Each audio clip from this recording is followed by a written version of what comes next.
Kenapalah masa aku tengah promote botol air ni, design yang botol air Pokan ni, korang tak nak beli. Sekarang design ni dah tak ada. Dah sold out. Korang menekan-nekan aku. Tanya kat mana kau beli botol air ni? Kat mana Bawah dia ni ada getah. Grip tak jatuh. Benda ni, botol ni, kau lebih besar daripada muka aku. Ambil ni. Nak minum pun senang. Ada straw.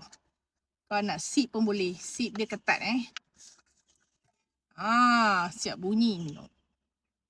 Gitu. Tapi kalau kau nak versi yang lebih sopan, pakailah straw dia. Straw pun panjang. Nampak? Bunyi ketek macam tu. Ya Allah.